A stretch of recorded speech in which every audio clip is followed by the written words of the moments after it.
Alex, man.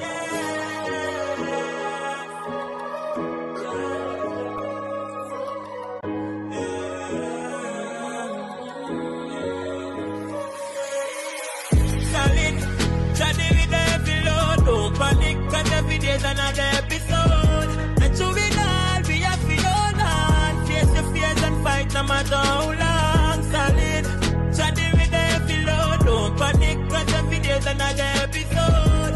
And to it all, we have to hold on. Face the fears and fight no matter how long. The fight only finish with the weak ones. So when that call you, watch how you respond. Dark face your fears, fight your demons. Firm, we go to a jubilation. He is a heavy load, still a chatana. I feel like a city bill, so me fi carry on. And the dark days pray, we go to the storm. Now give up none time, cause that's what we born. Solid, Johnny with every load. Don't panic, cause every day's another episode. And to be all, we have to hold on. Face your fears and fight no matter how long. Solid, Johnny with every load. Don't panic, cause every day's another episode. And to it all, we have to hold on. Face your fears and fight no matter how long. Solid, me solid, just like a rock. Spiritually we fight a lot. They trap them, said Jah cancel that. You just can't stop me, not try do that. Got to be careful of negligence. Move wise, use up your intelligence. Guard of honor like the presidents. Progress and its evidence. Me no care how much time they want turn me down. Things say me woulda tumble down. Chant to me ancestors speak Congo drum. That's why me know me have to overcome. Stand firm and don't lean for no one. You can set up your own program. Have the whole world a sing out your slogan. No time in a slow down. Plus we solid, Johnny with every load. Don't panic, cause every day's another episode. And to it all, we have to hold on. Face your fears and fight no matter how long. Solid, Johnny with every load. Don't panic, cause every day's another episode. And to it all, we have to hold on. Face your fears and fight no matter how long.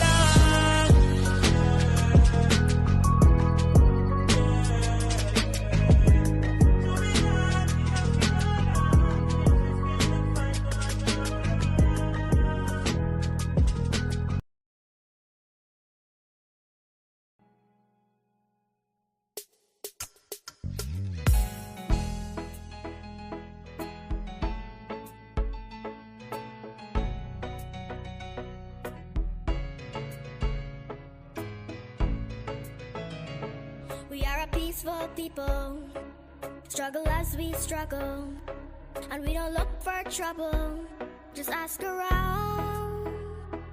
But when outside faces from foreign places talk about taking over, we ain't backing down. We ain't giving up no mountains, we ain't giving up no tree, we ain't giving up no river that belongs to we. Not one blue sake, not one rice grain, not one grass, not a blade of grass. This land is all I know. We're gonna make it somehow. We will bend like a bow, but never break. Our fathers came here, and they lived and died here, and we ain't moving nowhere, make no mistake. We ain't giving up no mountains, we ain't giving up no tree, we ain't giving up no river that belongs to we. Not one blue sake, not one rice grain, not one grass, not a blade of grass. We love the open county of the Rupununi and the Essequibo, daytime or night. Though we may criticize it, this is our home, we love it, and we need to keep it. We have that right. We ain't giving up no mountains, we ain't giving up no tree, we ain't giving up no river that belongs to we. Not one blue sake, not one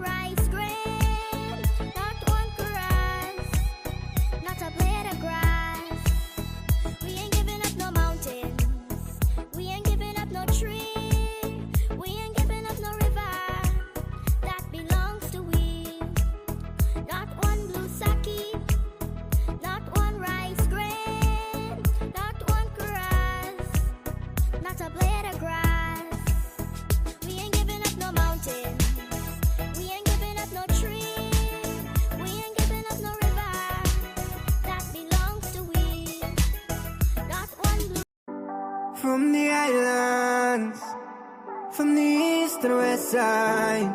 That's my land. The secret was my home.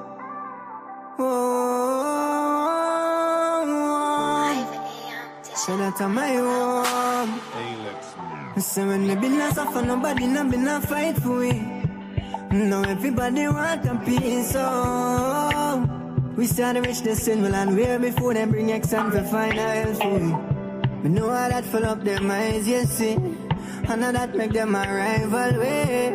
Me just wish them could have seen all of the years they been a suffer like that. Me say forever, forever and ever. A secret boy my own. A secret boy my own. From the islands and rivers and mountains surrounding, the love in my heart is resounding. I'm loving Guyana, my country, but a secret boy is forever my own. Remember childhood days, the by the riverside and laugh and play. The black water when I learned to swim back then, still living in my memories. Always try live good with neighbors. From them cry we offer assistance. And when we didn't have much, everybody liked us. That's why we don't believe that. When we see it on the media, yo, them coulda tried claim peace in my land. When we never see none of them when struggle me not go on. Yo, a kind of leader. Fight down poor people for land where them grow up on. Most generous people in the world. From anyone knock we are open with doors. But forever, forever and ever, secret boy is my own. A secret boy is my own. Yeah. From the islands and rivers and mountains surrounding, the love in my heart is resounding. I'm loving Guyana, my country, but a secret boy is forever my own. Forever my own. A secret boy is my own. Secret boy is my own. Yeah. So forever, forever, forever. A secret boy is forever my own.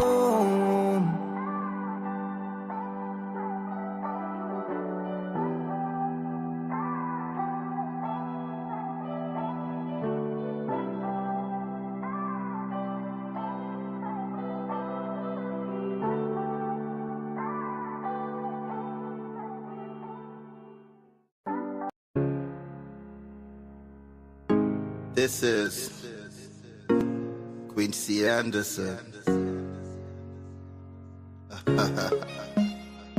You know I love my country. There's no other country better than mine. Welcome to Guyana, land of 6 races, 6 different faces, and we all live in love.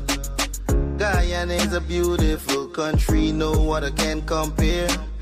Got everything right here, so no other can compare. Guyana is made up of so many natural resources. We don't need no forces, cause we got enough resources. Let's talk about bauxite, gold, diamond, and rice. We got it right here. Guyana ain't going nowhere. We got enough oil too. One Guyana, I love Guyana. Guyana, my country, my home. The only place I call home. One Guyana, I love Guyana.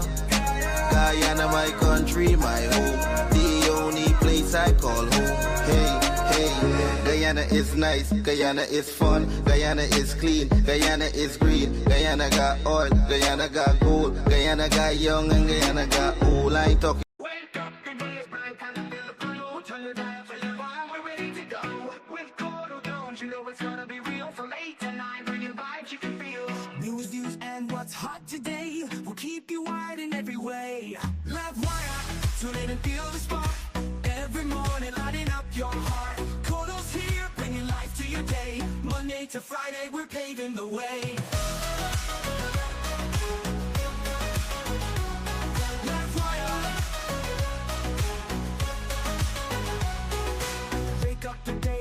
Time to feel the flow. From your dial to Livewire, we're ready to go. With Courdel Jones, you you know it's gonna be real. From 8 to 9, from 8 to 9, bringing vibes you can feel.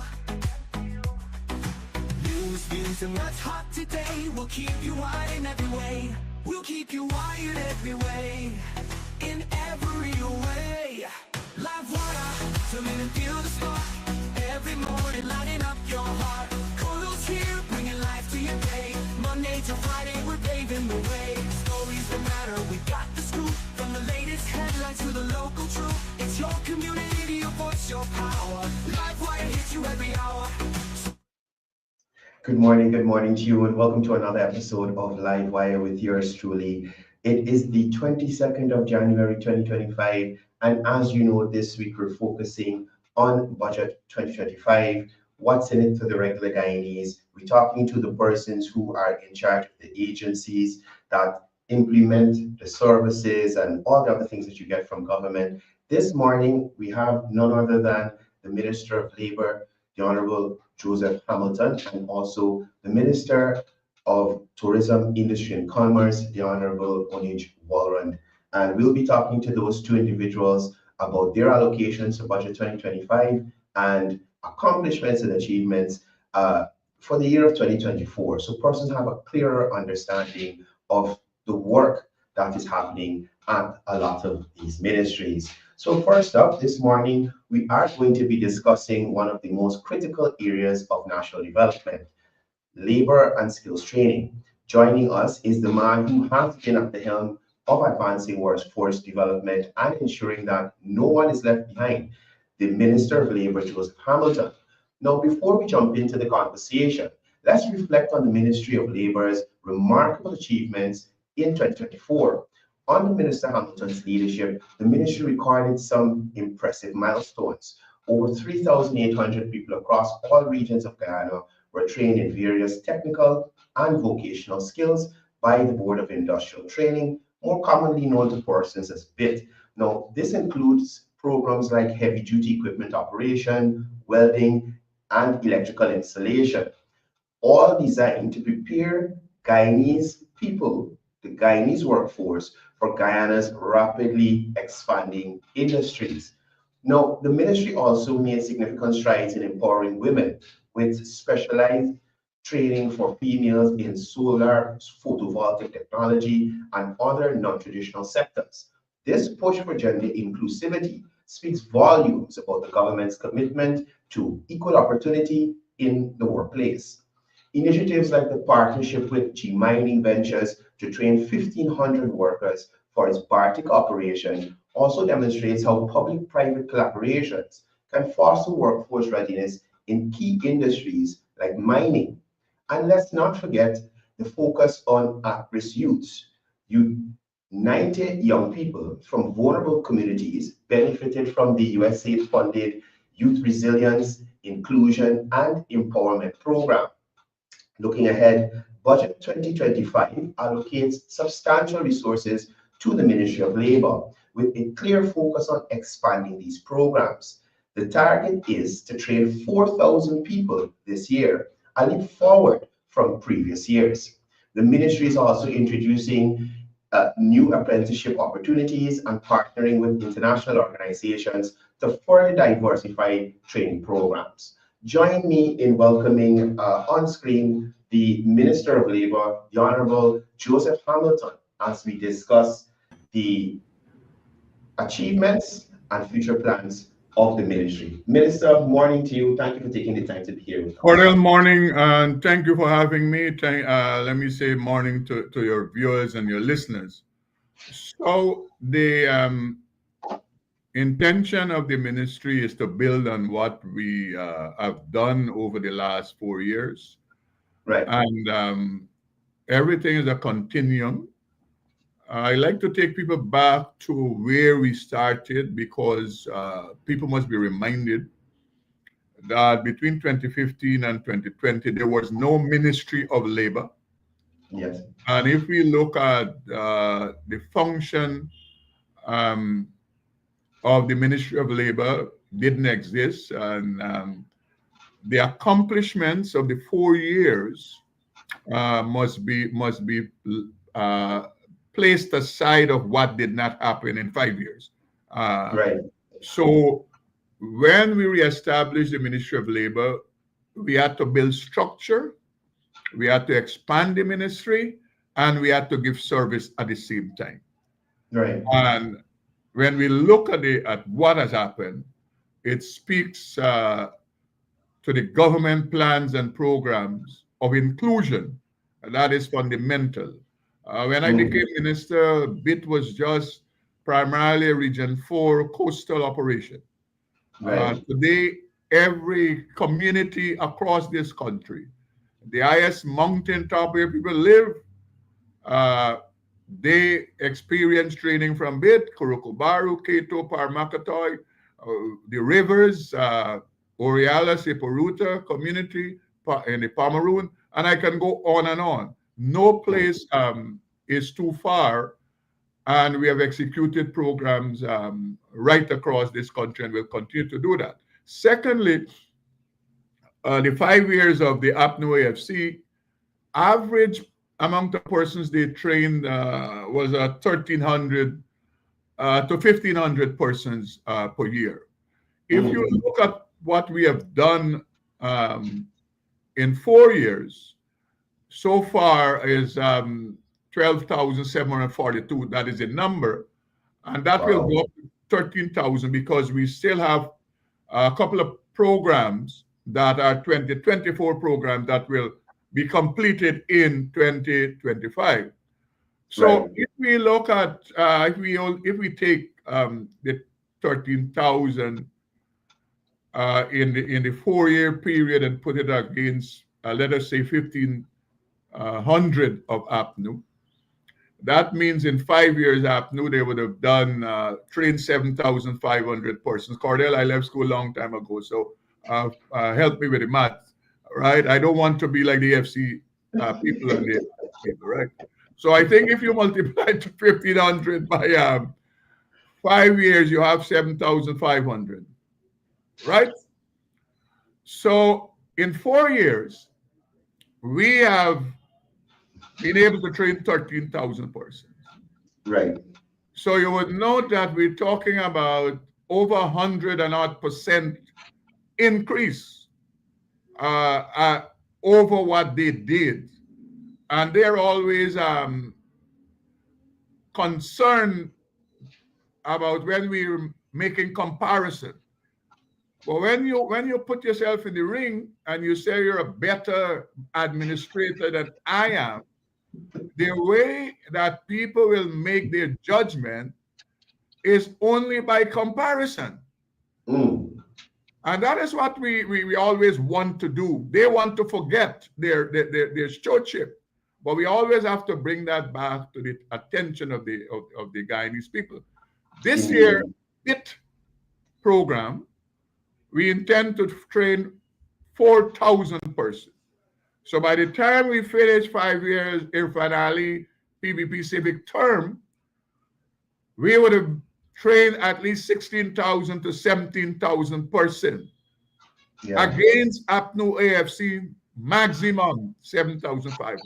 So that is the picture. Added to that is the new programs that we have included. One such program, just yesterday we launched, actually the first program in the year, is the fiber optic installation cable technician. The telecommunications sector, to deal with their programs and plans and expansion, they had to bring in people from overseas to work in the sector. So they have Guyanese that are trained to operate in the sector. And we continue to do that. This year, that program, we will expand it out of Region 4. And so you have people in Region 3, 2, 6, and 10 that are now included in the program because the companies are expanding into other regions. We have worked with GPL last year to train 18 of their technicians. So they have the requisite skill sets now to manage their fiber optic cable across the Demerara River. Before last year, if they had a disruption via some ship or something, they had to bring people in to do it. Now they don't have to do that. And so PV technology um, and those programs are new and we are expanding it. Added to our 4,000 persons we want to train, that is BIT. You mentioned one of the collaboration we will do, that is with the G Mining Ventures. Right. In Bartica. Added to that, will train 20 females, 2 from each region, at a higher level of the solar PV technology, that they can become trainers to go back into their region and train people.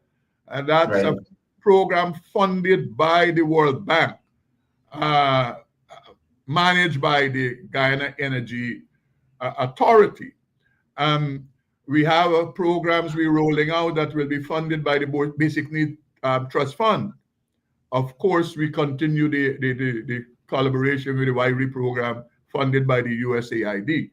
And so that 4,000 will go up substantially based on these additional collaboration and relationships that we have established, and those programs will happen in 2025. Important to note, BIT, for the first time, we have now established and constructed training facilities. And never before BIT had its own training facility. Yeah, so now I remember the one you visited in Bartica recently. Unity, Mahaika, we're supposed to commission the facility at New Amsterdam in a couple of weeks' time. A facility is being built at Corriverton. This year budget, we will build 3 new facilities, one at Tushen in Region 3, one at Port Kaituma in Region 1, and one at Madhya in Region 8. So that is the expansion I was talking about, whereby even though we'll continue to do community-based programs, we want to elevate the programs through the type of setting in a facility owned and operated by BIT. So that is the training program activity that we will facilitate across the country in 2025. Right. No, I also mentioned the apprenticeship program, that the introduction of new apprenticeship programs. Could you talk to us a bit about that and some of the organizations the ministry will be international organizations? We have a continuing apprenticeship program with Gaisuku. For that matter, Monday, they started that program. And we have with BOSAI, we have with DDL, we have with Banks DIH, all of those things, they have to be strengthened. We hope to expand to include other companies, the manganese company at Region 1, companies in oil and gas. We are having conversation with them to allow for apprentices to operate in the oil and gas sector. And so we hope to do a lot of work regarding apprenticeship training. We continue to say to companies that they should come forward so that together we can facilitate apprenticeship program, because the apprenticeship program is useful for companies. It means that they will be training a worker or workers that are acquainted with their operations. That will be better than employing persons who you might have to train when you bring them into your operation. So we hope that the private sector will give great support to the apprenticeship program so that we are able to train people across this country. Important, Courdel, to the number 12,742. People must be reminded, and let me say this for those that don't know, 60% of the persons trained over the 4 years period are females. Wow. 60%. And they're trained in large measure in a lot of these hard skills area, in a lot of the areas that they were shut out from training over the decades in this country. And I have had many women who have, when I visit communities, who just wait around to see me to say, Minister Hamilton, I am the only female working in this sector or that company or this company. Right now in Region 5 and 6, you have several NDCs. The heavy duty equipment operator are females. Those equipment were funded by NDIE. Important also, Courdel, we have added other equipment to HDU program. So we have added tractor. So because in some communities, they're farming communities. In the urban center in Georgetown, New Amsterdam, and where shore bases will be established and are established, we have added the forklift. So now the people who are trained on average 5 or 4 different type of equipment. So there will be multi-talented in that regard to operate any type of equipment based on the type of jobs they will be employed to do. So that will continue. We want to put some creativity and some innovation into training, include some technology in training. We have linked up with the Coursera platform to have our trainees be exposed to training at the level of Coursera, not just they will be doing the technical side. We want them to have an all-round understanding so that they will be model workers when they enter the workplace. For those who might be thinking, okay, all this training, what has happened to people? We do tracer studies. Our last analysis of the tracer study informed us that 73% of the persons who were trained are presently employed.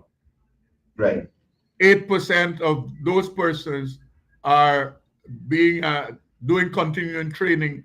They are continuing training in different areas. They are at school, so to speak. And so we have to work on bringing that number up across the country, working together with the private sector to ensure that all the people we train, they have meaningful employment across this country.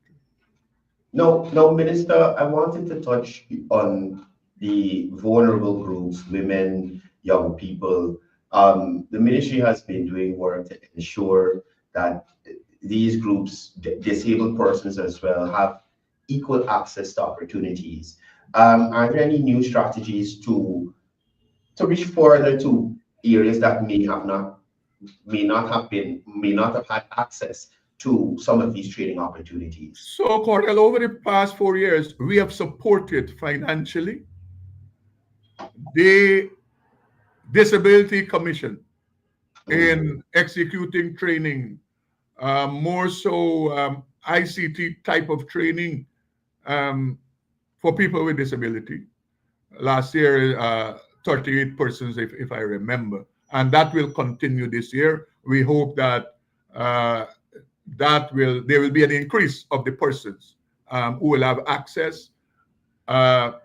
We have started a year ago, Courdel, training programs for retirees, because I believe fundamentally people who retire at 55 years old are strong, healthy persons. They should be reskilled and retrained to go back into the world of work. They want to do that.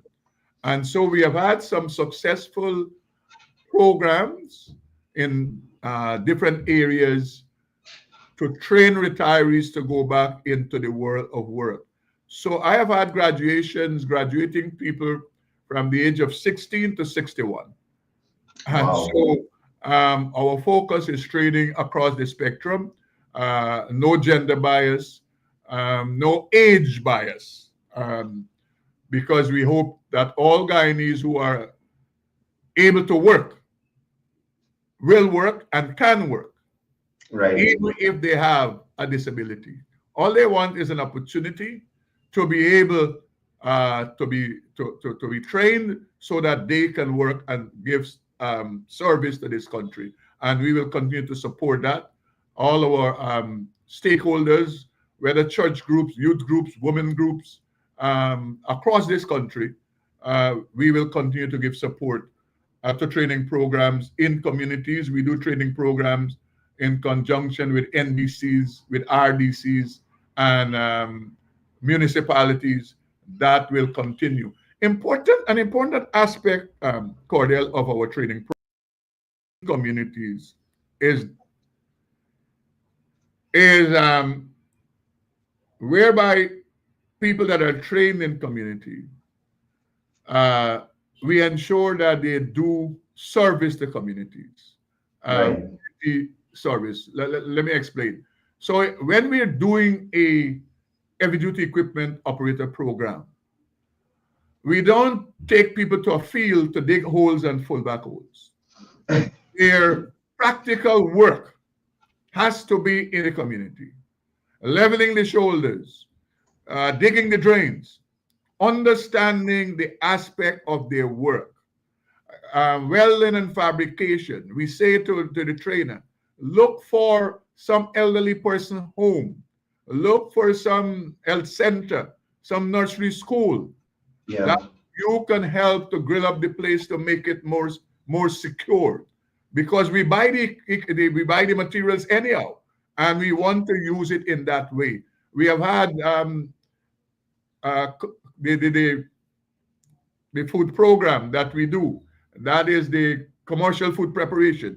We say, when you prepare meals, find some elderly home, find some nursery school, find some orphanage, whereby as you prepare these meals, you can at least deliver one meal a day to these facilities. And that is how the program is being done. Electrical installation we did last year in Buxton. These trainees, they went to a single mother's home and wired it. For the first time, she and her children are able to have access to electricity. In one instance, they repaired the fridge of another single parent. So that is how we deal with our training program. It's community-based, and we ensure that the trainees participate in community development, and that will continue as regards the training program that BID does. Yeah. So, Minister, with your allocation for budget 2025, before I ask you to speak a little more on that, give me your general thoughts of budget 2025, and do you see this budget continuing the trajectory that the Irfan administration has set out on since 2020?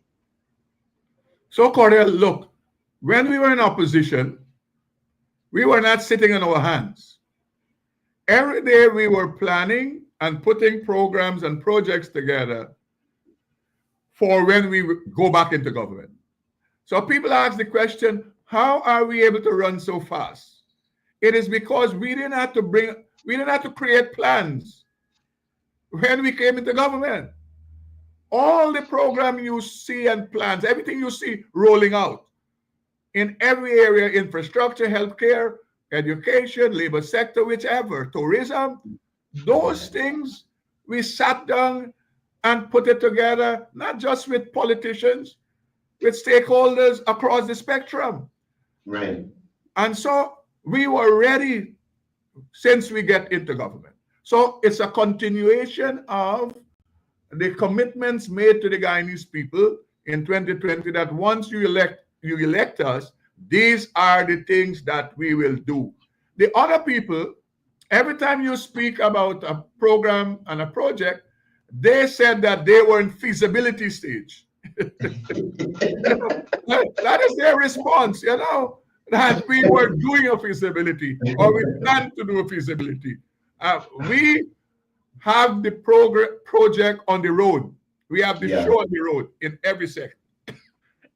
Every sector. So it's a continuation of a well thought out plan by the People's Progressive Party civic government led by President Irfan Ali. 2025 is building on 2024, like 2024 built on 2023. Yeah.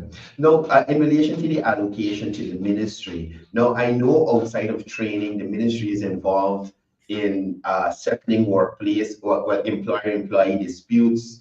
I think you guys deal with, what's this thing called again? The co-op societies and things like that. How does the 2025 budget help you to probably better monitor work sites so that there are less accidents? How does the budget allocation help you to do the other tasks that fall under the purview of Okay, let me say this, Courdel. You know, money is never enough, right? Definitely. I don't think any minister you talk to is whatever he gets budget is enough. But importantly, over the years, the Ministry of Labor budget has been raising from year to year. That has happened this year also. Some of the things we have asked for, we get the money to procure them. Like we will be able to buy more heavy-duty equipment, whether skid steer, as we call bobcat, and also excavators.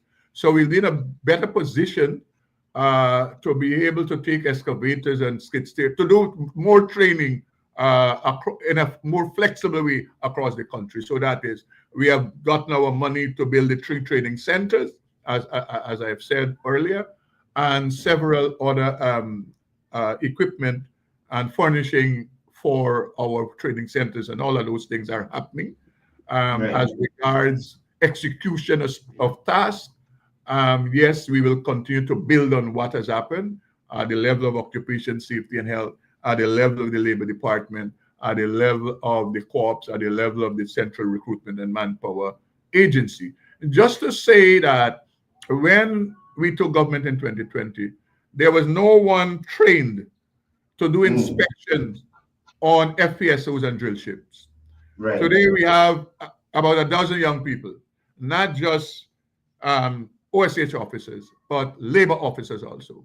Last year, they did 9 visits to FPSOs and drill ships. Already, there's a plan in place in conjunction with ExxonMobil, already identified 8 such visits to happen in 2025. And therefore, that will continue. We want to do a special program in conjunction with Ministry of Labor, a job readiness, not labor, Ministry of Education, a job readiness program, so that we prepare young people coming out of secondary schools for the world of work. We hope to have that program kick off. At the co-ops level, we are working together with the AG Chambers and the Ministry of Housing to ensure all persons who live in co-op schemes have their own transport and titles, so that they're empowered to do whatever they want with their property. Today, they cannot do that because they have one block lease in the co-op scheme. So those are things that will continue. The type of support we'll continue to give to the public. At the level of the Labor Department, the last 4 years, we have been able to recruit over $200 million for workers, employers. And that will continue. We're still struggling some with fatal accidents. We will continue to work with our partners. 3 years it has gone down 16%, 20%, and for whatever reason, 2024 there was an increase of fatal accidents. Whilst there was a decrease of non-fatal accidents, there was a decrease of fatal accidents, more so in mining and construction. Those are the places that we really have to do a lot of work in conjunction with partners to ensure that when people go to work, they return safely to their family. So those are things that will continue this year. Well, Minister, we do look forward to hearing your budget presentation, or I should say your presentation during the budget debates section. Thank you for taking the time to be here with us this morning to give persons a better understanding of the Labor Ministry, what it does, and what it's expecting to do in 2025. Courdel, thank you very much. All right, take care, Minister. Have a wonderful rest of the day. You too. Right, so that was the Minister of Labor, the Honorable Joseph Hamilton, giving us a rundown on some of the achievements for 2024 through the ministry, and also how Budget 2025, the allocations, will assist him in and the staff there at the ministry in giving the service to the Guyanese people. Now, we now turn our focus to a sector that continues to shine as a pillar of growth and opportunity: tourism, industry, and commerce. Joining us to share her insight is none other than the Minister of Tourism, Industry, and Commerce, the Honorable Onij Walrond. Before we invite the Minister on screen, we'll take a moment to reflect on the Ministry's remarkable achievements in 2024, a year that saw substantial progress across tourism, industrial development, and commercial growth. Now, the tourism sector has flourished with a record number of visitors exploring Guyana's pristine landscape, vibrant culture, and ecotourism destinations. The successful rollout of marketing campaigns like Explore Guyana has positioned our country as a premier ecotourism destination, garnering international accolades and increasing visitor arrivals by 25%. New airlift routes such as the introduction of the KLM Royal Dutch Airline and the expanded services by Caribbean Airlines has made Guyana more accessible than ever before. In commerce, 2024 was a banner year for small businesses, with over 10,000 entrepreneurs trained in areas such as financial management, marketing, and business planning under the Small Business Bureau. The 2 billion Small Business Development Fund supported startups and existing businesses, enabling Guyanese entrepreneurs to thrive in a competitive market. Now, industrial expansion was another highlight, with new investments in agro-processing, manufacturing, and technology. The Silica City Master Plan and the progress in developing, I should say, industrial estates in Region 2, 3, and 10 reflect the ministry's commitment to diversifying the economy and catering, or I should say, creating employment opportunities.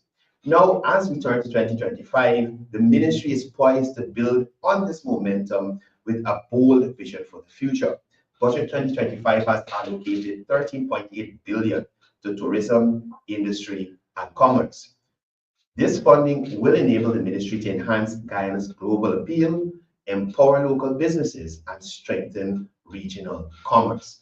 Join me in welcoming on screen the Honorable Minister of Tourism, Industry, and Commerce, the Honorable Onij Walrond, as we discuss the 2024 accomplishments and the ambitious goals for 2025. Minister, welcome to the program. Thank you for taking the time to be here. Good morning, Courdel. Thank you for having me, and good morning to all of your listeners, your viewers. And I am looking forward to this discussion. I know that you have already elucidated very succinctly to your listeners all that Ministry of Tourism, Industry, and Commerce has been doing. And yes, we are really looking forward to the continued upward trajectory of this, the work of the ministry. I would first of all like to say that this is not a one-man show, well, a one-woman show. That is Right. indeed many of our technical people, public servants from the ministry who work hard, go above and beyond. The successes that we are currently experiencing and the hard work that is undergoing in the ministry is being undertaken. A lot of the heavy lifting is being done by the staff. And so I would just like to take this opportunity to thank them for their continued, and we're looking forward to their continued dedication this year, 2025. Indeed, indeed. Now, Minister, before we jump into budget 2025, besides what I would have listed there in my little preamble there, talk to us about some of the other accomplishments of the ministry and some of the areas that you were able to push forward in 2020. Right. So it's tourism is industry and commerce. So we could perhaps take up the entire time just speaking about one of Right. the one of the remits that we have. But at the ministry, tourism, I would like to say is a been a tremendous success story for the nation. We're coming from the context of COVID-19. When we got into government in 2020, nobody was traveling. So when you're hearing about our that we are surpassed the pre-pandemic visitor arrivals, this is Right. still having to have grown from ground zero, because there was 2020, nobody was moved. It was, as we all know, airlines were going out of business. Airports were shutting down. There were pictures across the globe of airports looking like ghost towns. Yeah. Nobody was traveling. And so we have been able to, up to last year, been able to demonstrate and to show that our visitor arrivals have not only broken the record of last year. Of each successive years, we've been able to break our records from 2020, but it has also broken the pre-pandemic records, and that we find is significant. We have rebounded tremendously, and we're continuing in that upward trajectory. And it doesn't happen, it's not happening by chance. It is with a clear vision for the sector. Like when we got into government, in 2020, immediately within a month of my being appointed Minister of Tourism, Ministry and Commerce, the president said he wants us to have more rooms, more internationally branded rooms available in Guyana. If you think about it, all we had is Pegasus, and we thank Pegasus for their service and being available. And then we had the Marriott, and we didn't have any other international names. And when people are traveling, when foreigners are traveling, even our diaspora people are coming, they want to come, they want to have that name recognition. They have the safety of a Marriott. They understand that the standards are consistent across countries, and so they want to be able to have that same experience, that predictable experience when they come to another country. And we and Guyana had not been able up to 2020 being able to offer that on a large scale. So we sent out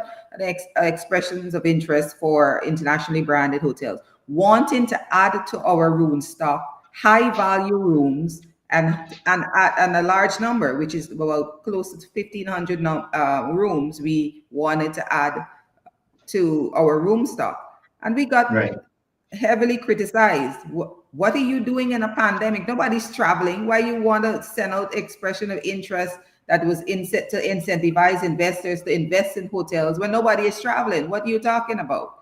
And it shows an opposition right there and then, with stark contrast, that has no vision, that they not understand where Guyana was going, despite challenges being faced then. So we forged ahead, and we have gotten, as we know, and the nation has seen, they see the beautiful buildings, the hotels, the Aden Hotel being standing tall in the middle of the city, a beautiful building, the Marriott at the airport, and many other hotels we've been turned sod. And so already we have these hotels that are about to open their doors, have opened their doors, and we are going to fulfill our goal of having 1,500 new rooms by the end of 2025. And that Just stop you there for a second.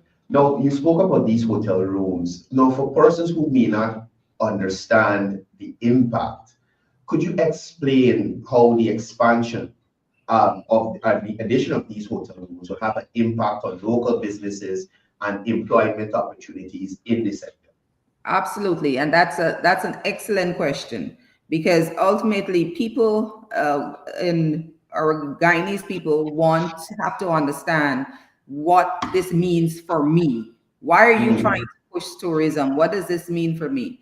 And I think we can already see, many people already see the increased visitors coming to Guyana. They're staying at the hotel rooms. When the hotels have to be constructed, it's hundreds of people are aiding, construction workers have employment, and the offshoot that comes out of that, catering for the construction workers, food being provided. I have a story of a lady I know for many years, 20 something years, and she was a housekeeper all her life. And when one of these hotels started up, she started our business was to supply food for these hundreds of construction workers who Wow. didn't have any place to. They had a ready place for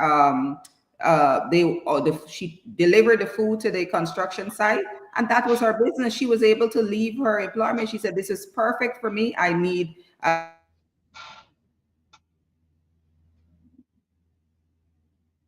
think somebody may have called.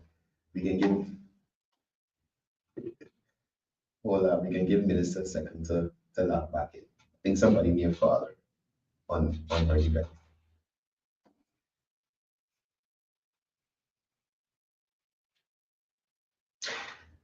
Right, so guys, we're hearing from the Minister of Tourism, Industry and Commerce, the Honorable Courdel.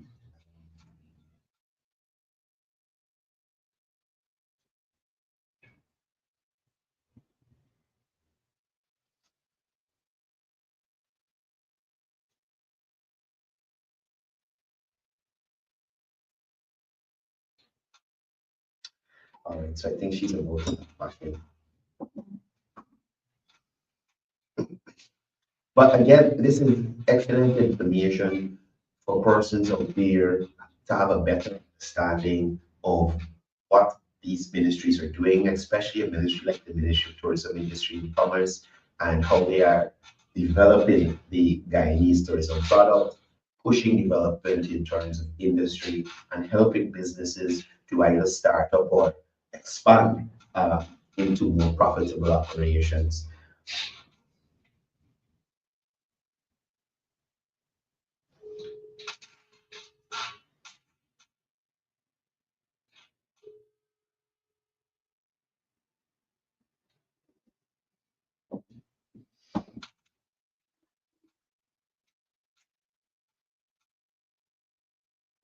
Now, a lot of you would remember when we had, as Minnesota highlighted, just the Pegasus. Everything was Pegasus, and then we got Maria.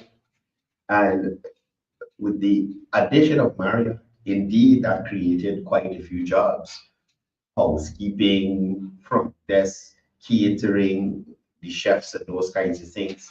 And with the hotel Eden, the addition of ministers. Right, Minister, welcome back.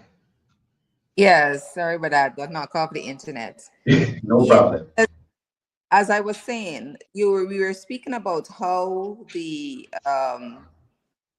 opening up of the sector in this way, in this manner, with increase of hotel rooms, and how does it benefit the Guyanese, the ordinary Guyanese? And I was giving the example. I don't know how much of that you heard of this pre housekeeper, was the job that she did for 20 years. She was able to leave that job, become self-employed, providing catering for the construction workers as they worked on the hotel. And she's now looking to purchase a vehicle so that she can do the same business model for other construction sites that are all around the country. And so this is Right. just one example of how these the world-class hotel rooms can benefit our citizens. So you have taxi drivers. The influx of visitors mean that more taxi drivers are needed.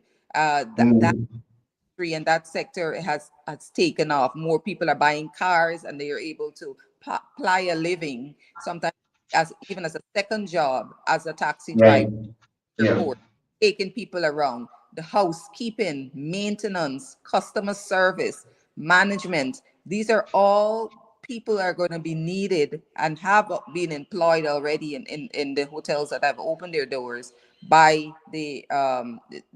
are going to be needed by the hotel and services industry.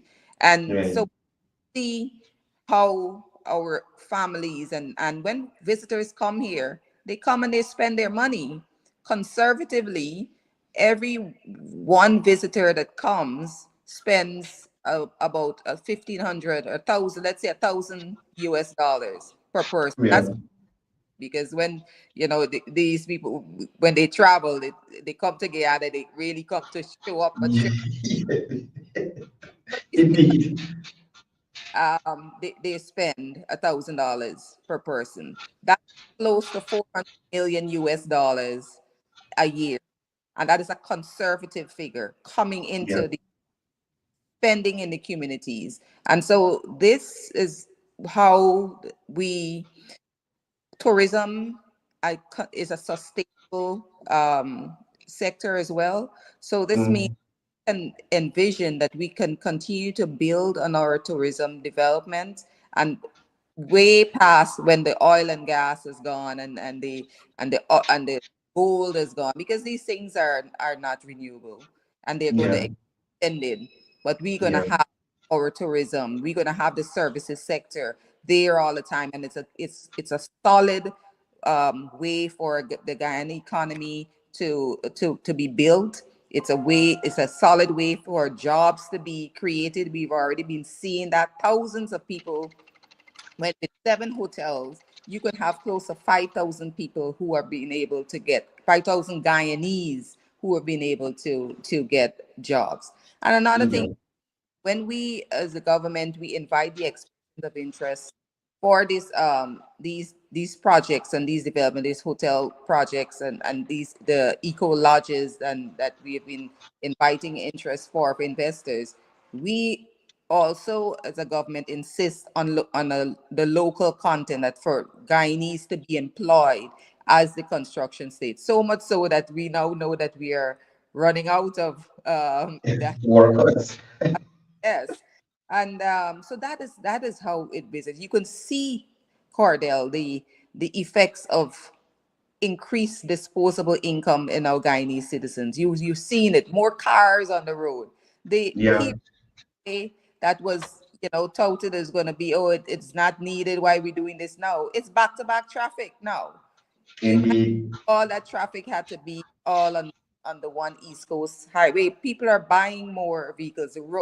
Houses are being built. So the Guyanese are seeing a government that is deliberate and about making sure that they benefit from the expansion of our economy. The expansion of the tourism sector is just one of the sectors that they are seeing tremendous benefit to. And we are moving out of just Georgetown and the Guyanese that are in Region 4.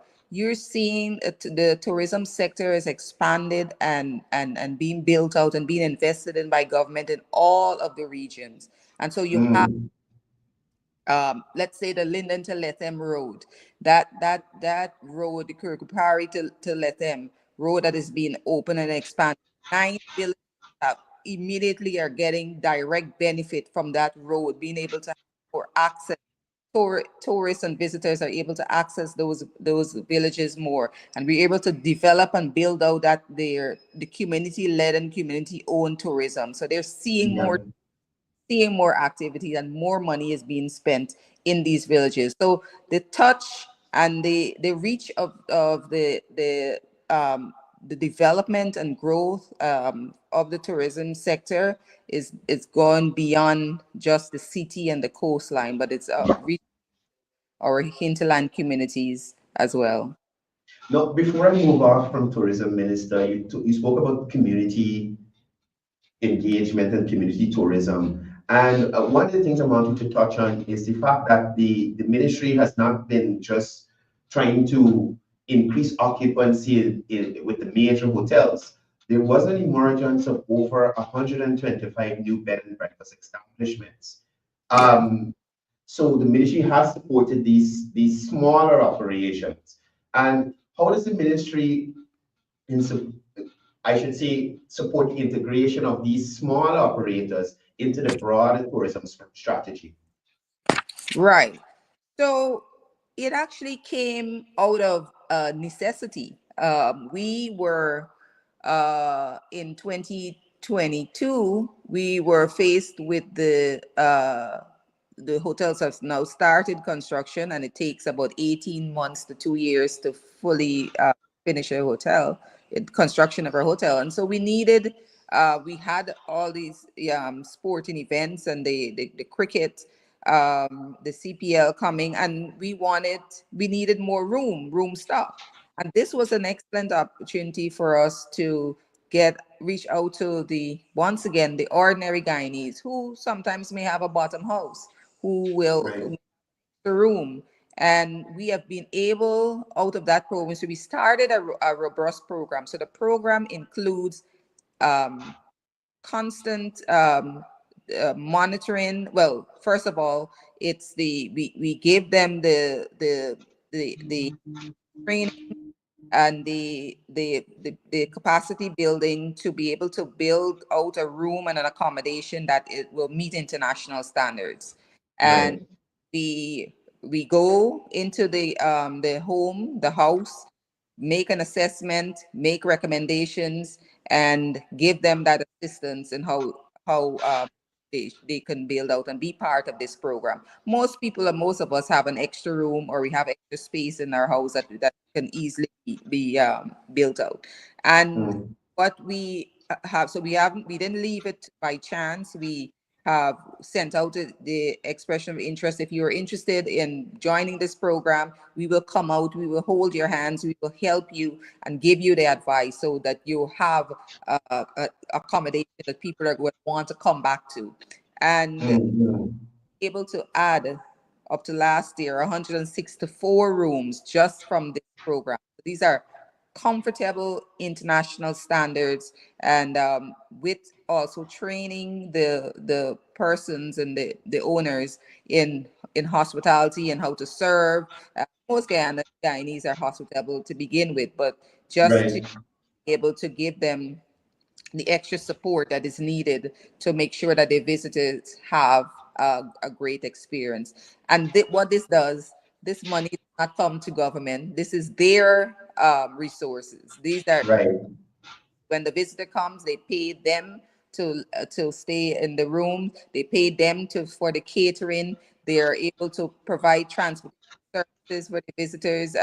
All already augmenting their income, because most of these people are employed elsewhere, or it could be a housewife that wants to take this opportunity. So we have seen tremendous success and interest in this program. And with the new housing development, it's such an easy way, and with visitor arrivals soaring, it's an easy way for someone who is now starting to have their first home will can add a room and make that available for in this bed and breakfast program. And it's fully monitored by us. It's regularized by us, so they're not just left, it's not just left for unpleasant experiences by the visitors. We make sure that it keeps the standards are always being kept and is Yeah. licensed. Great. Now, Minister, let's jump ahead to budget 2025. How does the allocation align with the ministry's long-term goals for sustainable economic growth? And also, what initiatives or projects will receive the largest portion of the allocation to your ministry from this year's budget? We are, as you know, we have the industry part of our budget, which we touch on probably at another time. But we have the industrial development, industrial parks, as you know, with the onshore, with the coming on of the gas to energy project, that's going to cut our electricity by half, and that is Right. when that is really reduced, are we going to have an explosion of the manufacturing sector?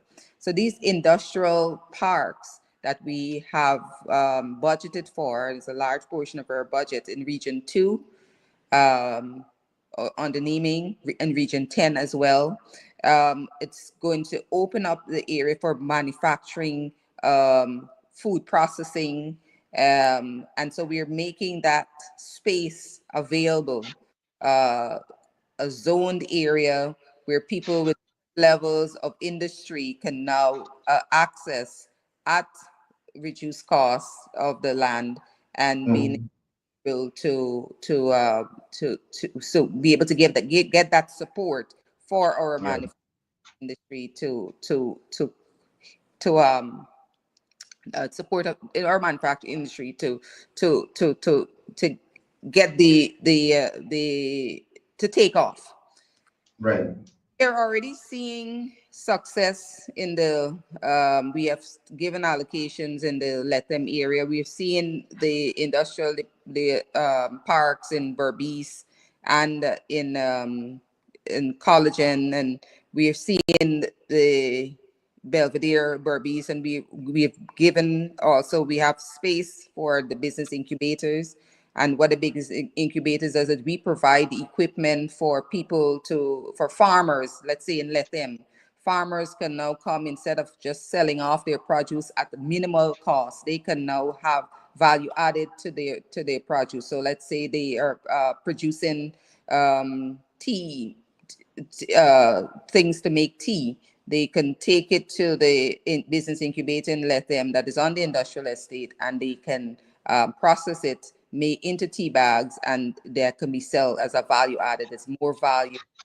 Yeah. So flowers, they're doing the same with cassava flour, plantain flour, with plantains, cassava. So that way we're seeing the farmers are able to benefit way more than if they just sold off the plantains and the cassava sold off as raw materials. So these are the Yeah. kinds of we wish to replicate in Region 2, in Region 10, and those estates have started. We continue to build out the infrastructure for our tourism that impacts tourism sector that will impact every single region. So we are building Region 8, continue to support the Region 8 tourism circuit, Region 2, the Essequibo circuit, every Region 5 and 6. And so every single part of our country, the vision, the strategy is that they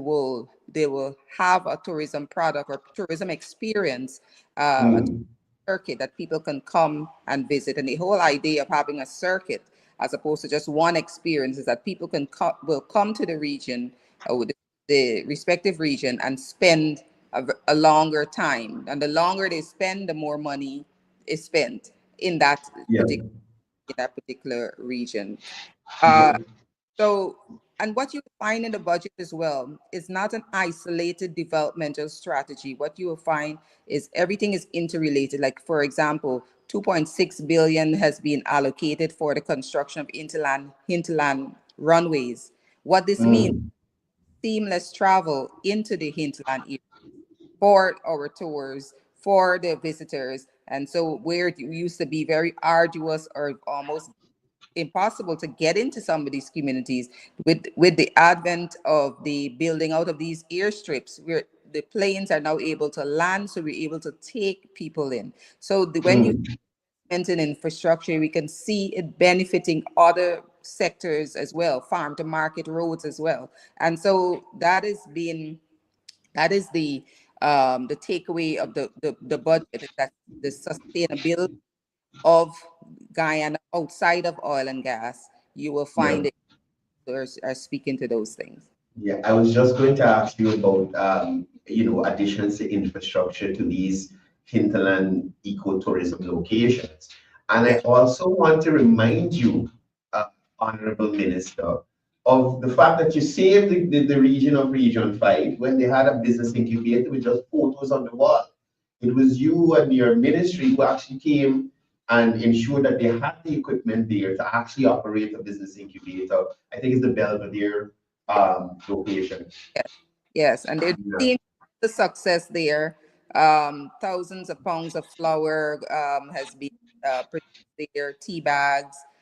People, when we go there, in fact, I probably should do some of these testimonials where the clients of that incubator center are only singing the praises of the how convenient it is, and it'll just really help their business and help them to grow and expand and help them with Mm, money. So we're now trying to leverage these people to be able to export their products. yeah, yeah. No, Minister, I want to turn your attention to support for small and medium enterprise. Talk to us about the allocation and how it will support the small and medium enterprise, particularly those led by women and youth. Right. So from 2020 to 2024, over 54% of our clients, small business that we've given support to have been women, and that is pretty significant. We have trained over 8,000 persons in the different aspects of small business. So apart from giving the grants, which we have been able to surpass records of the entire APNU period in terms of grant distribution, but we have also spent and will continue to spend a lot of resources and make investment in training our young and our small Mm, micro enterprises. So in accounting, in bookkeeping, in marketing, being able to show them that you don't have to depend on a grant. That way, okay, you get the assistance now, but for them to learn how to make this business viable, how to make it sustainable, how to and so we do a lot of that hand holding in the different regions.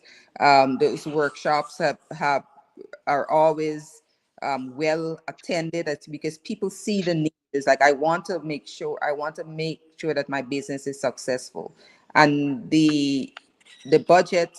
What we are going to do this year is to identify strategic industries. Let's say agriculture, shade house, mm, and the small businesses who are interested in those in the sectors, or even to try to even show them how these sectors are now blowing up, and as Guyana being the food basket, Guyana's trajectory to being the food basket to the Caribbean, how they can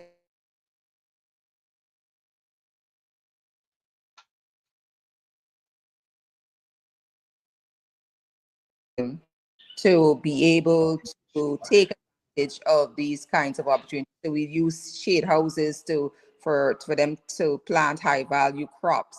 We're mm. looking in region 10, region 2, region 3, region 6 for these in these different areas, farming communities, to show them using technology how they're going to be able uh, to leverage the technology, and with the small business support and training, to make sure Mm. that they can have a viable business. And it also teaches them that coming together as a consortium, that they can help grow and expand their own income base. Right.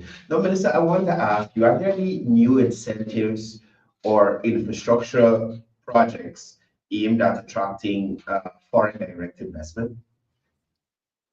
So in the tourism sector, yes, we continue to um, invite um, investors, and these are incentivized incentivized invitation, meaning we like say when we were doing the hotels, we incentivize with a tax regime of incentives, a suite of incentives. And with the eco lodges, we still want to add, and while we are in discussions with a luxury eco provider, we are still inviting other investors in this area. So those are incentives are offered there. Incentives are also offered for anyone who would like to come and do a water park, a huge water park.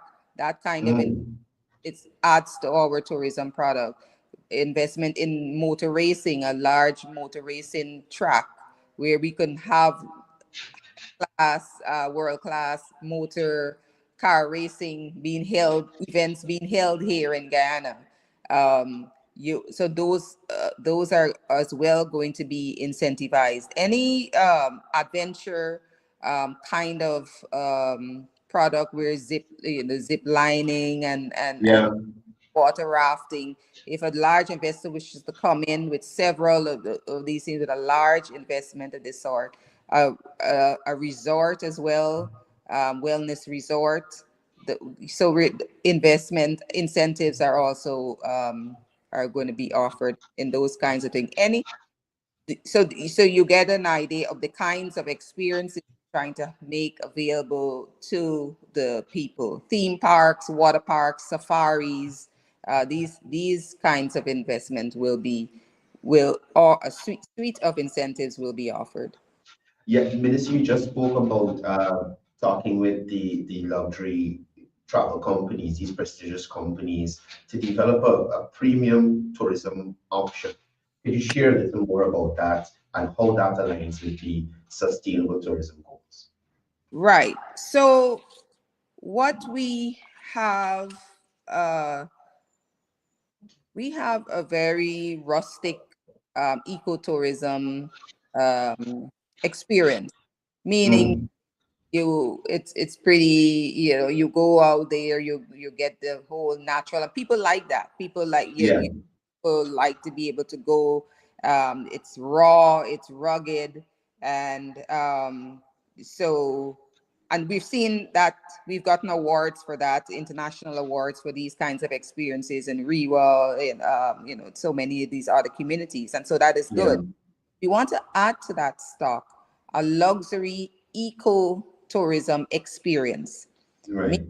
You go out into the rainforest and you trek and you get all your mud and you think and you adventure, you interact with the flora and the fauna, and you try to see the anteater, and you go bird watching, you come back and you're hot, and you think you're able to come into a shower, the hot and cold shower, into a luxury 5-star bed, and you were able to lie Mm. and have that kind of experience. I think I'm that kind of tourist. Me too. Yeah. Yes. So and right. So people want to have this kind of experience. While they want to have the rustic one, they also would like to have, you lie in a hammock and Convenience. Yeah. like want to have this convenience and a nice, comfortable room to sleep in, a place, a nice rest. So the luxury, there's still room for that kind of development. We have been speaking with Abercrombie and Kent, which is a world premier luxury eco facility, Mm. ecotourism company, and they have expressed interest. This the first time they'll be coming at this part of the world. Most of their developments are in Africa and Asia, and we are also speaking with other investors in this regard. How this Yeah. aligns with our sustainable development goals is that it's the model for the eco lodge, the eco resort has to be one that is it's not disruptive to the communities nor disruptive Mm. to the communities and the environment. And Right. the model will be one that is sustainable, that not disruptive, doesn't pollute, and there's an international model and standard for that, and that is what inviting.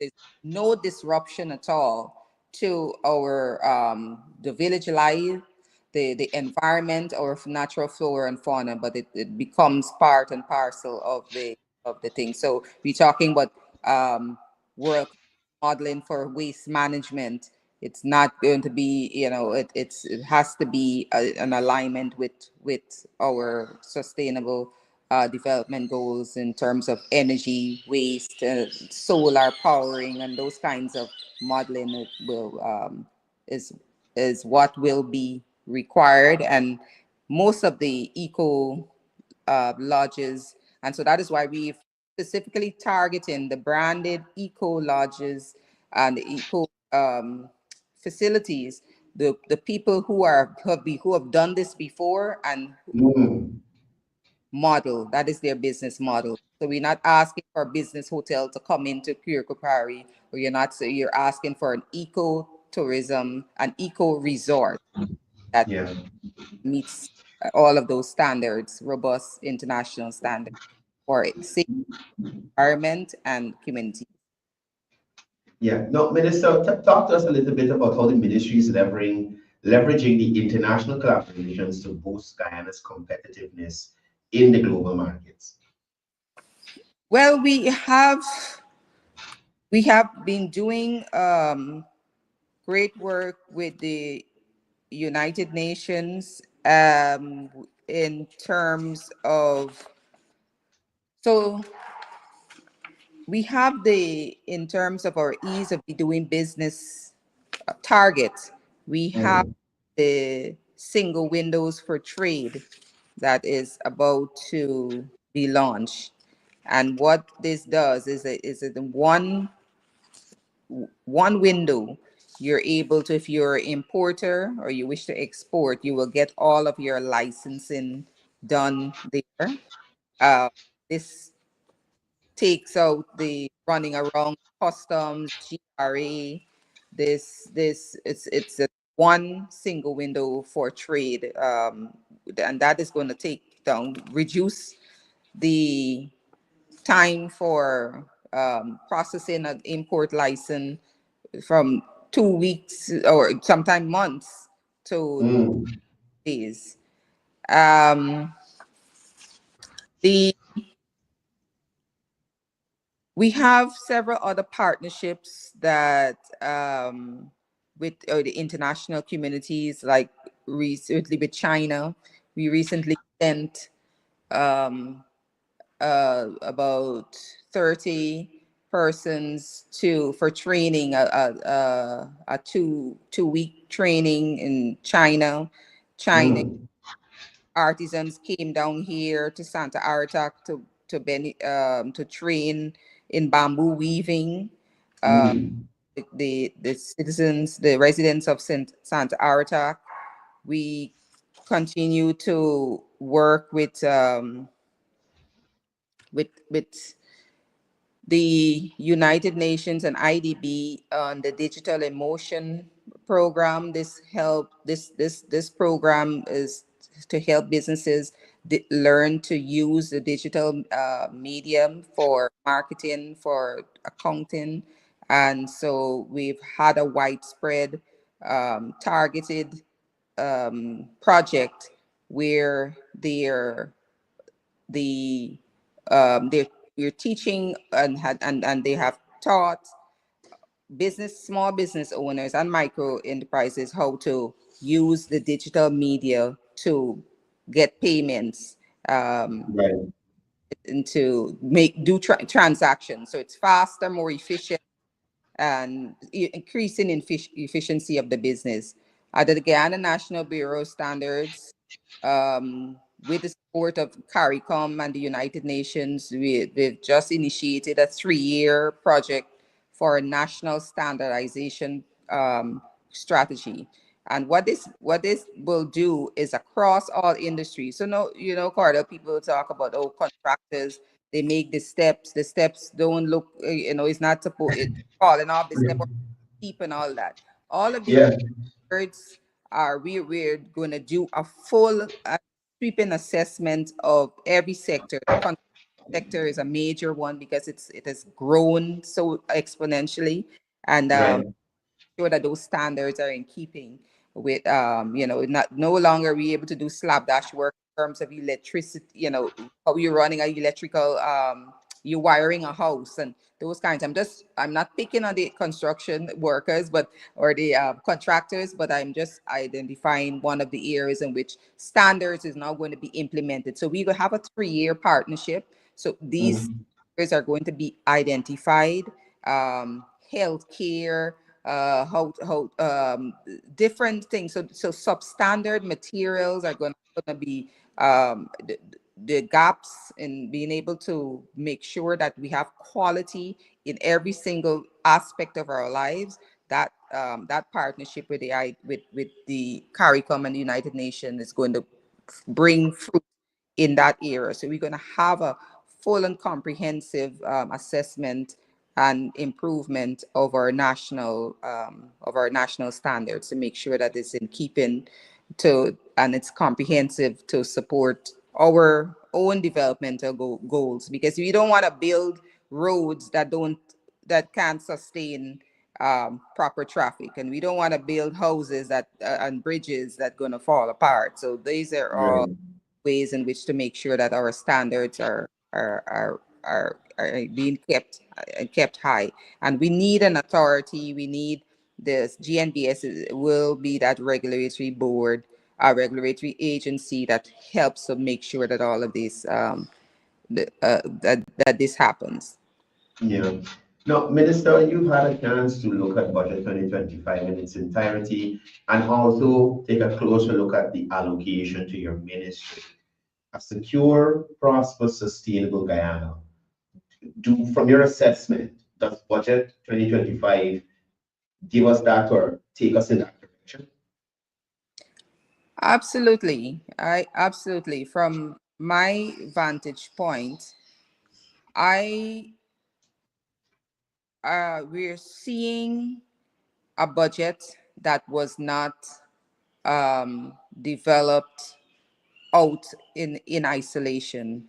What you Mm, is a party that in before 2020 did wide um, consultations where they spoke to all sectors of society, trying to, and I believe successfully, hone in on what are the dreams and aspirations of the Guyanese people.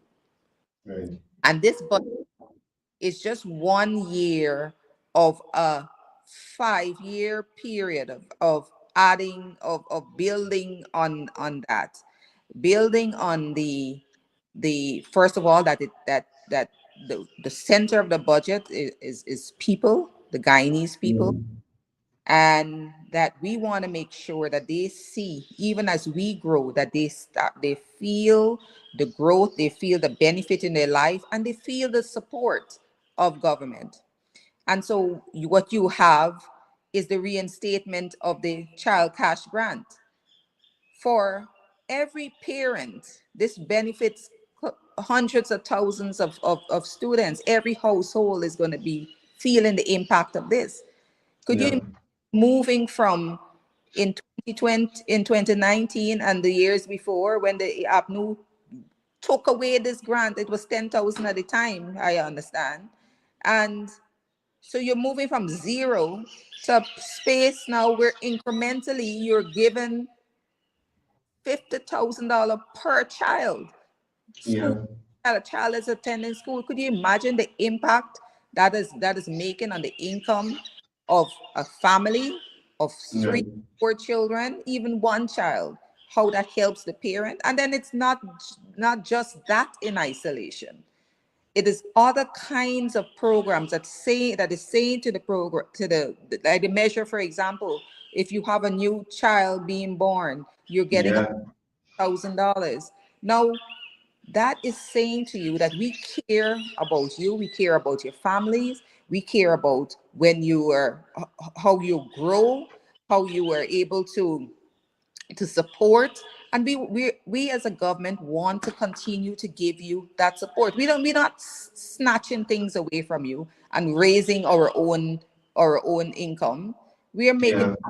that you have all of the benefits that as Guyana's financial situation improves, that you will see the benefit of that. And so that is what this budget has done. It is people centered at its core. Doubling pension increase. The only time that the people have seen a government fulfill their promise that the pensions will be doubled, because when it was promised on the APNU, it was not delivered. And so Indeed.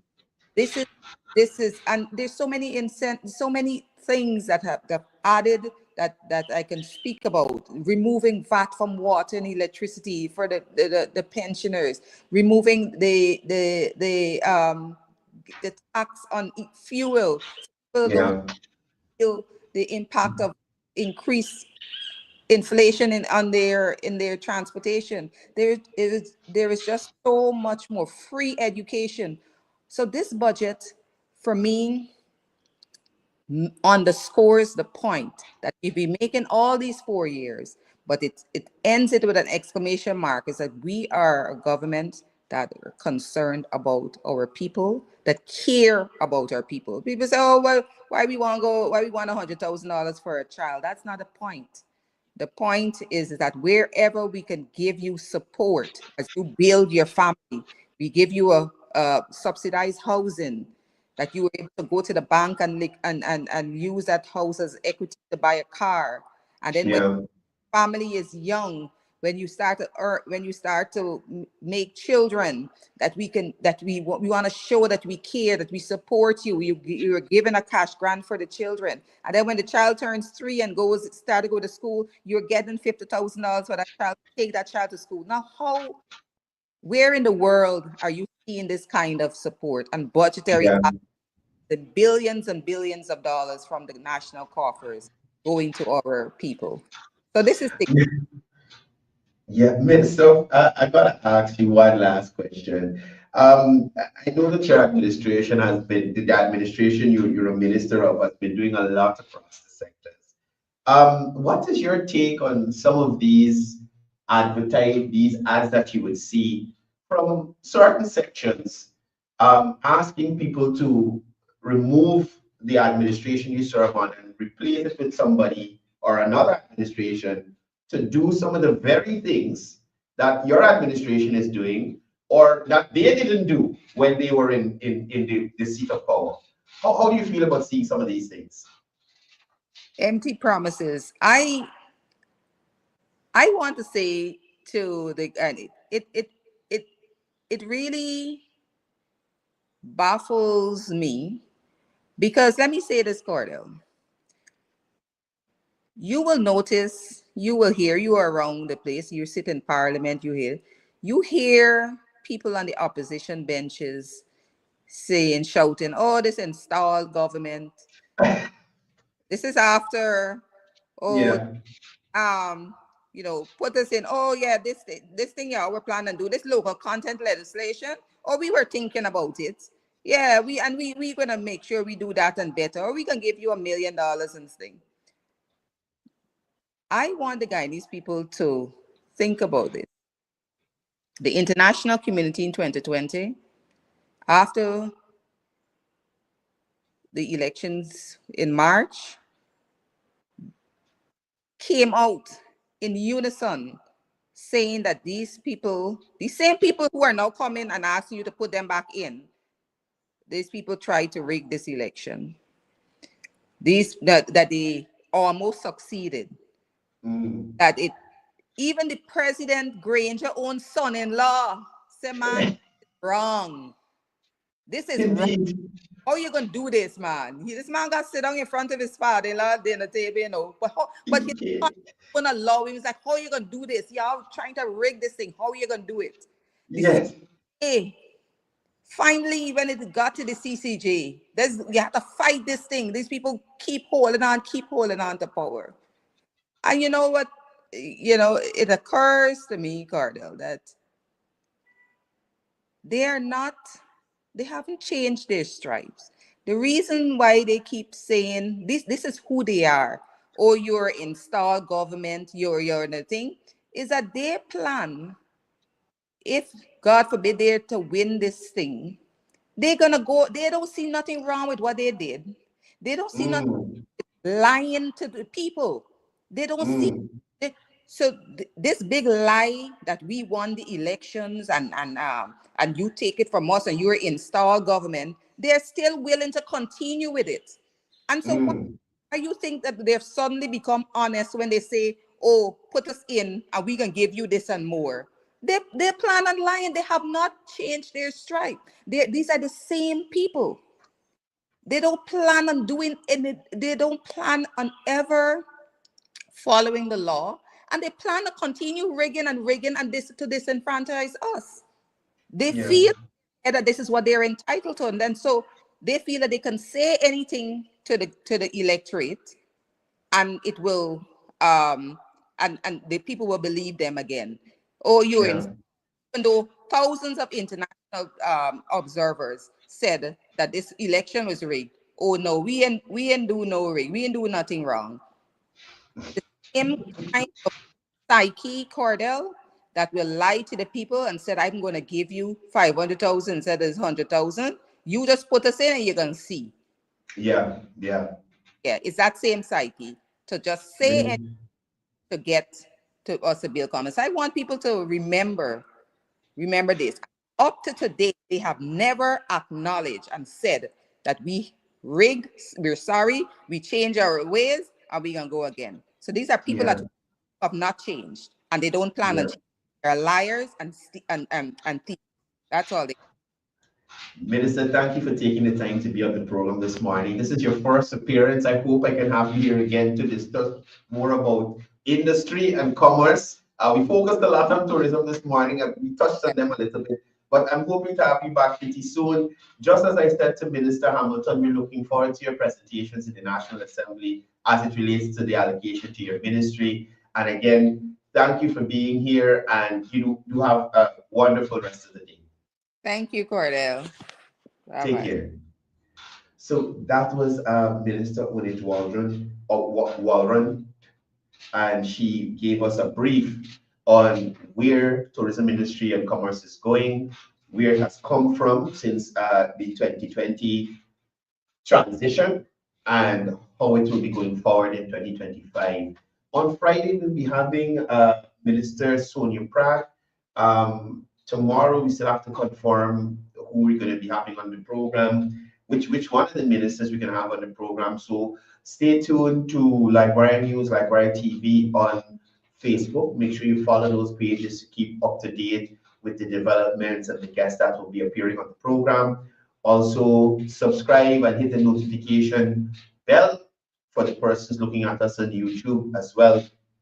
Follow me on my personal page, Courdel Jones, which we are broadcasting to, and we're coming to the persons in Berbice via the news desk. Right? Follow the pages, subscribe to the channels, and we'll keep you up to date with what's happening in and around Guyana, the development, and what we do here is not just come to make wild statements and to just talk.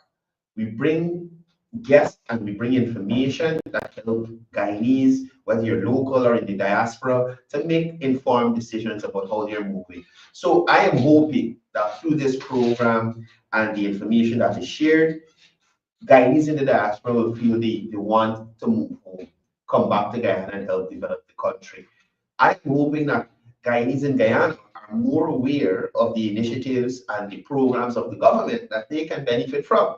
So by hearing from the Minister of Labor, you're aware that BIT is offering training to you free of cost in several different areas.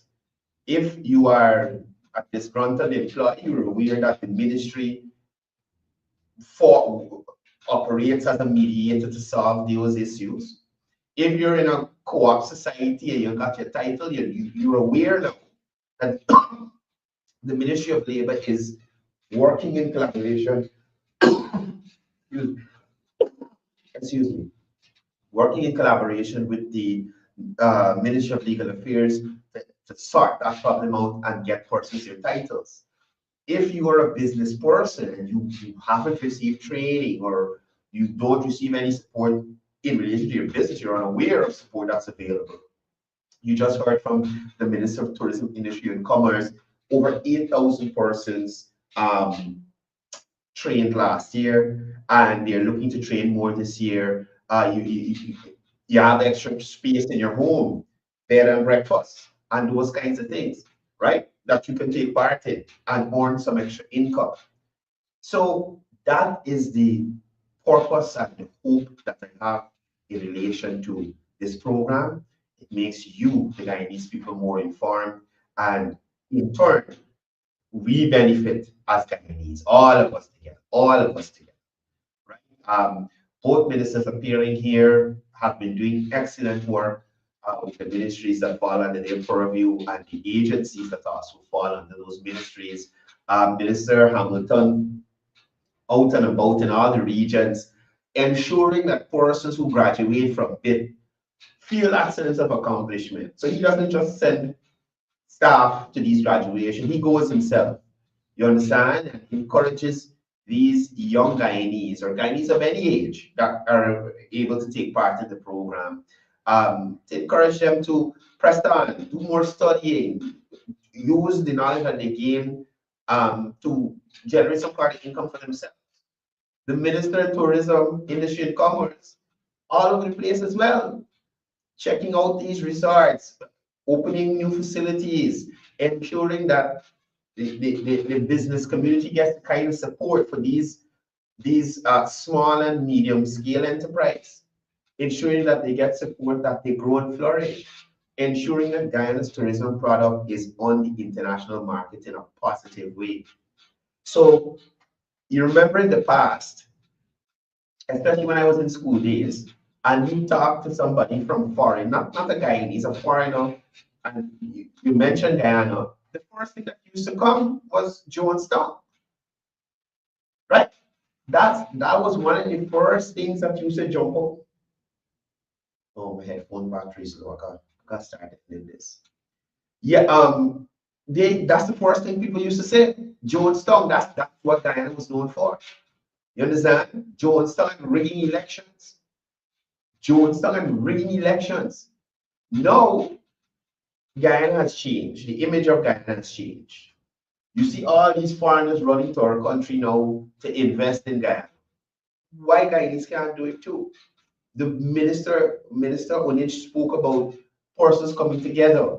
You understand? And working together to a common goal. Let's do that as Guyanese. Let's do that as Guyanese. Anyway, guys, thank you for being on the program this morning. I'm out here. We have to go over a little time. We had both ministers on today, so we gave you guys a little time to ensure that the message got out there in relation to the budget allocations for these two ministries. I want to thank you guys for joining me on the program this morning, and stay tuned this evening. Joel and I will be back on from 7:30 to 8:30 with Behind the Agenda, and we'll be taking a closer look at budget 2025. And Joel is the best person to break down these measures in detail so that you can have a better understanding. So ensure you guys tune into the program this evening. As I usually say before I go, it's all about peace, it's all about love, it's all about one Guyana.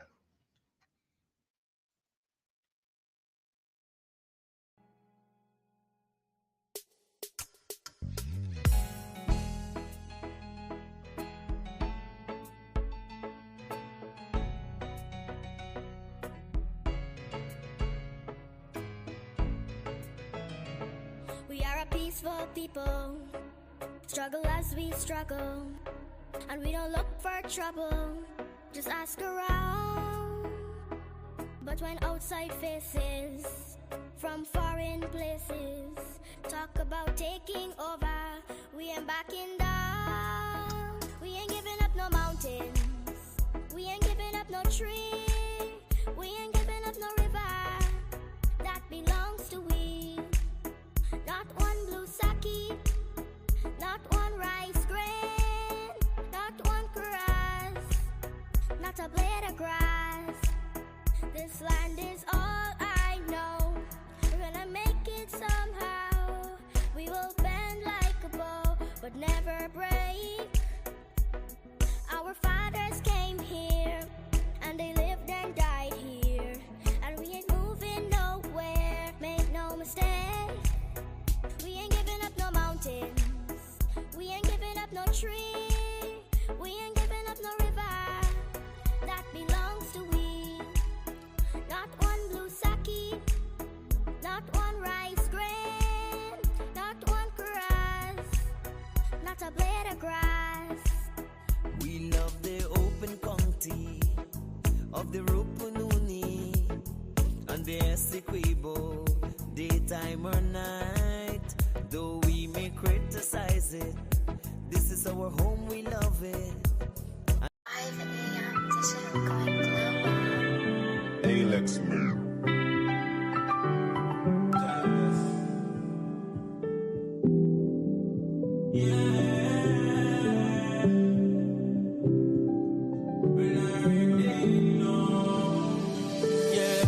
Just I don't praise no one but him, so why should I?